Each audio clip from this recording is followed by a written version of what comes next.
So, there's been a lot of talk recently about all the dumb, stupid, and also kind of dumb streaming services out there right now, ranging from Netflix to motherfucking HBO Max. But I believe there's one streaming platform that will rule them all, and it's, I don't know.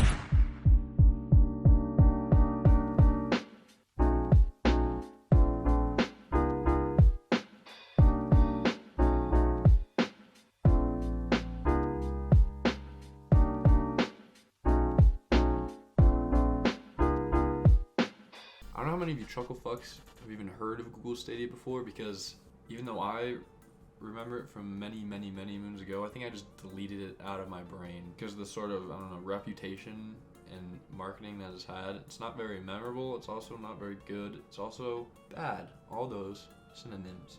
What I do know though is that Google has a track record of kind of doing this with some of their products. Remember the Google Ass?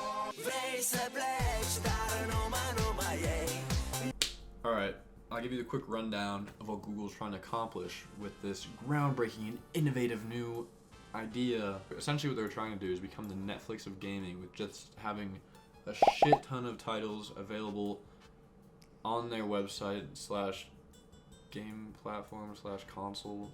I don't know. But yeah, their goal was to put a whole bunch of titles available on the cloud that you can just play directly without having to buy stupid little shitty discs from GameStop. And this was unveiled way back in the dark ages of 2019, and it's already shutting down in January of 2023, so not the longest lifespan. Even though Google's able to put titles such as Cowboy Game 2 and Basketball 5.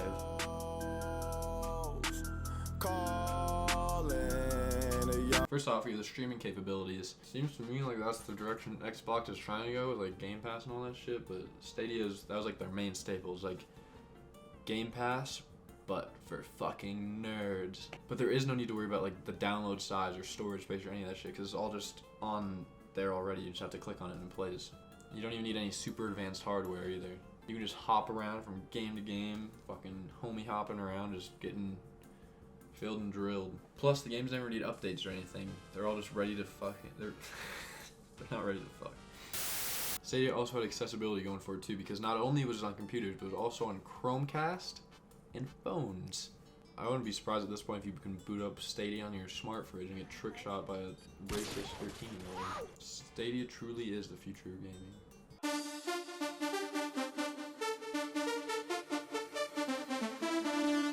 Alright, now let's dive into the downsides of Stadia.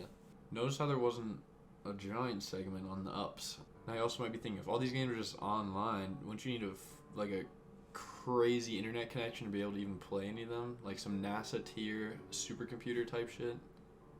And yeah, you kind of do. That was like the main complaint that Stadia had on launch, is that nobody can play the games because they're too damn laggy, or you can't even connect to them.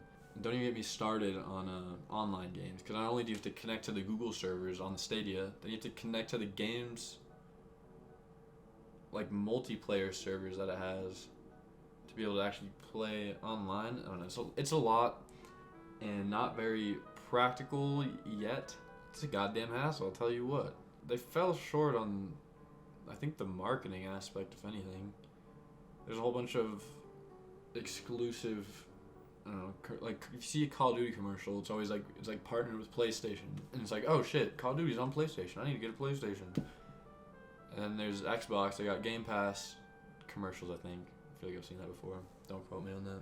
But I think they just have, I don't know, better marketing. It's tough to get into a market like game consoles when there's already these giant titans of the industry, and you're just little you're just little Google, just a fucking mega corporation. But I mean, like, sure, this is titled The Downfall of Stadia, but I don't think it really had much room to fall, because it was never really up. It never really rose to be able to fall. And I think it's a great concept. I mean, it's super accessible to people. It's just right there. You don't have to spend a whole bunch of money on the greatest computer of all time to be able to run fucking Fortnite.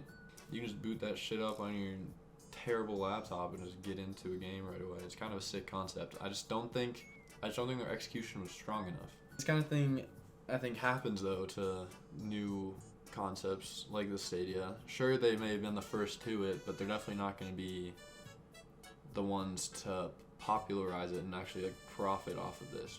especially because they're already shutting down. Maybe if they, I don't know, if they put more time into it, it would have got there. But I don't know what happened. I mean, just think about Fallen Kingdom, for example. That goes way harder than Coldplay.